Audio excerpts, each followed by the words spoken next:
যে জিকির বা দোয়া সাফা মারওয়াতে আছে তা বাংলায় করা যাবে কিনা? হ্যাঁ, অবশ্যই বাংলায় করা যাবে। বিশেষ করে দোয়াটা তো আপনি নিজের ভাষায় করবেন, কোরআন হাদিসের দোয়া থেকে পড়বেন, সবই পড়বেন।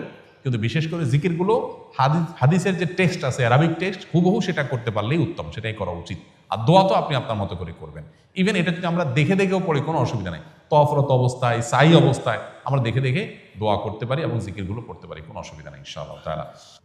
এরপরে প্রশ্ন হলো, হাজরা আসওয়াদ চুমু দিলে সুগন্ধি লেগে গেলে এহরাম অবস্থায় সমস্যা হবে কিনা? হাজরা আসওয়াদের ওখানে আতর থাকে নানা কারণে, তো এটা লেগে গেলে এটা তো আপনার ইচ্ছা লাগে নাই, আপনি ধুয়ে ফেলার চেষ্টা করবেন, ইনশাআল্লাহ কোনো দম দিতে হবে না এর জন্য। হজের আগে নফল তোয়াফ করে সাই করা যাবে কিনা? নফল তোয়াফের কোনো সাই হয় না। সাই হবে হজের সাথে ওমরার সাথে, অর্থাৎ ওমরা করবে তখন সাই লাগবে তোয়াফের পরে, আবার হজের ফরজ তোয়াফ যেটা করবে সেটার সাথেও সাই লাগবে। এই জন্য ফরজ তোয়াফ ছাড়া কখনো সাই লাগে না। এমনকি বিদায়ী তোয়াফ যেটা করবেন সেটার পরেও কোনো সাই নাই।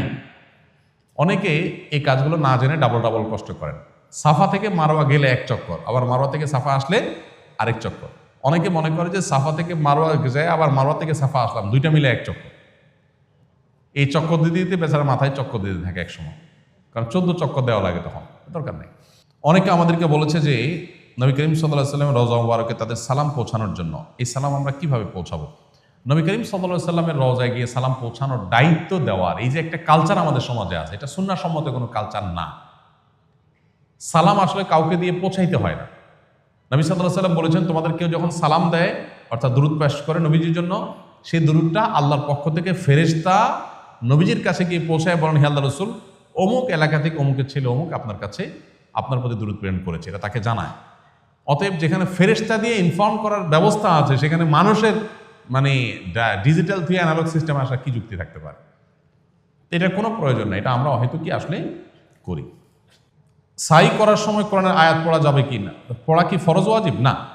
সাই করার শুরুতে ইন্নাস সাফা ওয়াল মারওয়াতা যে আয়াতটা পড়তে হবে, এটা ফরজও না, ওয়াজিবও না। পড়া সুন্নাত, পড়তে পারলে ভালো, না পড়লে অসুবিধা নেই।